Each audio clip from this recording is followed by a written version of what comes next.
How to be an adult in the world of emotional children. It took me years, and I'm gonna bring this back to me because this channel is generally very personal and is based a lot on personal experience. And for me to become an emotionally intelligent adult and to learn how to regulate myself, I need to heal the child in me. So before you start doing anything and before you think that you are surrounded by children and everyone throws tantrums, even when they're adults, you need to learn that you need to heal the child in you. And then when your child is healed, because you know how to regulate yourself, you will not be affected as much by everyone else's reaction. Hello and welcome back. My name is Valentina. As you know, on this channel, we touch on all different topics. And today I decided to dig a little bit deeper into the topic of how to regulate yourself as an adult, because we are surrounded unfortunately by very emotional human beings, beginning with our children, ending with our partners, and there's nothing wrong with that. This is a normal thing. When I was doing the research for this video, I found out that only about 30 to 35% of total population does any kind of therapy, does any kind of self-healing, self-awareness. So generally we are surrounded by children, by 40, 50, 30-year-old children who don't know how to regulate themselves.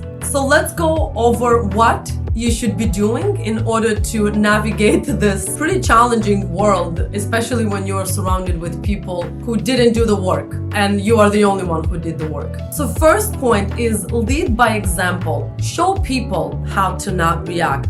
Show people what is the proper way of an adult to react to any kind of situation. Same thing applies to your children. You know, don't do as I say, do as I do. By giving an example of how adult behavior should be, you will definitely, first of all, stall them and put them in their spot to some degree.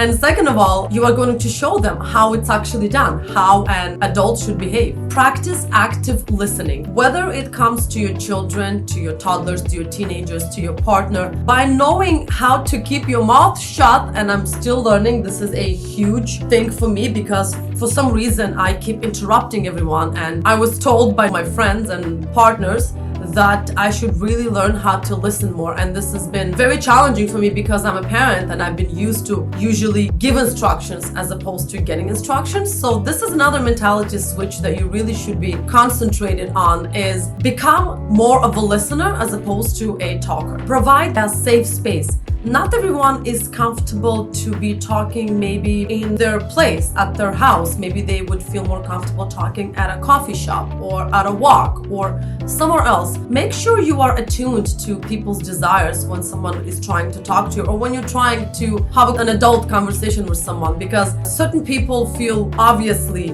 more at ease in nature. Some people feel more at ease in their bedroom. So ask questions before having any kind of hard conversation, I would say. Remain calm in conflict. I'm learning this myself over the last couple of years since I started therapy and healing myself, that nothing compares to being calm in any kind of tough situation. And trust me, in the last year I had so many of these tough situations, because for those of you who do follow and know that I moved countries and there were so many challenges and so many stalls and dealing with paperwork, with visas, with tickets, with flying, with children, with packing, and I had a lot of moments where I felt like I'm gonna have a breakdown and I'm gonna really not react appropriately for an adult. I had to really stall myself and calm myself and understand that this is all very superficial, that this is not a real problem. You know, if you can throw money at the problem, it's not a problem, it's an expense kind of approach. So if you can resolve the problem by, I don't know, submitting extra paperwork or calling someone else for help, then it's not technically a problem. I would say a problem is something that you really cannot solve. Like a health problem, I would consider that a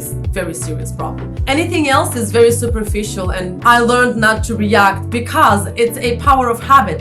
I made a habit of dealing with conflicts first before going on with my day. It's, you know, do the hard thing first. Encourage emotional expression. No one should feel embarrassed or that it's below themselves to show emotion, to cry, to laugh, to want to get a hug. Even if we are adults, there are still little children somewhere deep down in us. I keep hearing my friends that are already in their 40s, they're like, I can't even feel the age that much. I still feel at times as a little child, which is absolutely true. We are all to some degree children, so don't inhibit that expression of emotion by encouraging people to let themselves loose, to relax in your presence.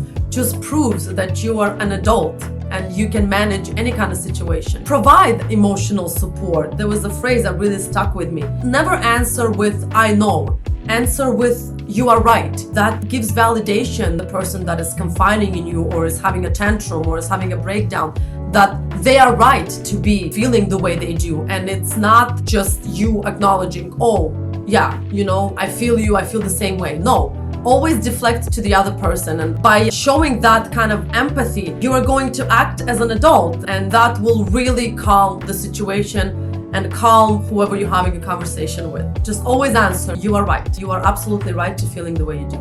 I always do that with my children. It really does work. Teach emotional confidence and emotional regulation. Teach your children how they should take breaths. What I learned over the years of being a mother, that the lower my voice is, the higher of a chance that they're gonna calm down and listen to me. And it works every single time. And every time I start to raise my voice, I always remind myself, "Valentina, you know it doesn't work.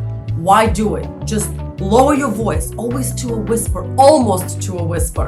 So when I'm trying to regulate my children, I use this technique. I learned to use it with my teenagers as well, with the people in my life that I might have a conflict here and there, with my parents, for example. The lower my voice is, everyone tends to listen and calm down. You have to maintain balance between empathy and authority when it comes to regulating your children.